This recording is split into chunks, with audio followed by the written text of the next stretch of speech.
Hello, ma'am and sir. Good day. First of all, I would like to introduce myself. I am Chingris Palmero, 35 years old, married, and I have two kids. Their age is 16 years old and 13 years old.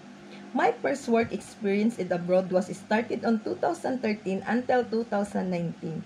My employer has four kids and one elderly.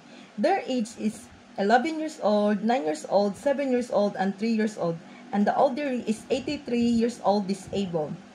My second work experience was on Chung Kwan O, Hong Kong, year 2023 until 2024. My employer has two kids. Their age is 4 years old and 2 years old.